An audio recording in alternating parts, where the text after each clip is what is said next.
There are moments in your life history where everything changes.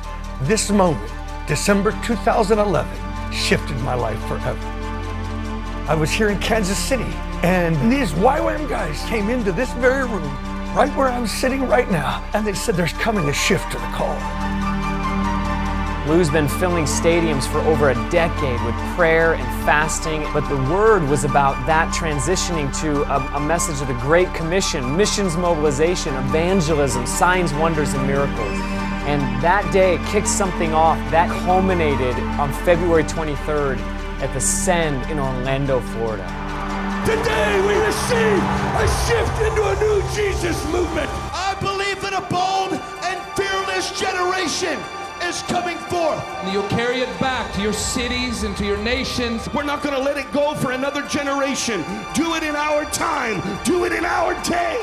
We stood there in awe as 58,000 people worshiping together and declaring that we are in a new era of missions and evangelism, declaring a war on inaction, and that we would do whatever it costs to see the lost encounter Jesus and His love, whether it was our neighbors or the nations. And we walked away from Orlando with this conviction that this was not the culmination. In fact, this was just the beginning. 2, 3. As we set our eyes on Kansas City, we realized that it is the convergence of three major storylines.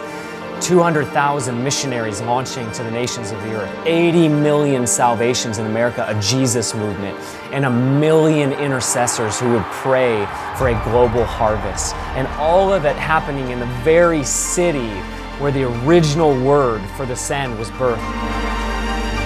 Could we be in something that's way beyond all that we could think or imagine? I'm looking at this thing that as we're coming into Kansas City, and I'm daring to believe a flashpoint where literally the prayer movement and the missions movement would be connected together right into this stadium. Everybody is called to do the work of missions, and everybody's called to do a little bit of prayer. And the Lord has put the missions movement and the prayer movement together. He wants our partnership in prayer to go hand in hand with the release of greater power of the Spirit in missions and outreach and ministry. And one of the goals to the Send is to raise up 200,000 missionaries that would go to the ends of the earth. But it's also to raise up 1 million intercessors to pray for the missionaries that are going, because the two must go together. So we are calling for 70,000 to gather from Kansas City, every corner of America, and from the nations of the earth to Arrowhead Stadium, the loudest stadium in the world, to make the sound of Go so loud that a whole generation could hear it and would respond, first with their voices and with their entire lives.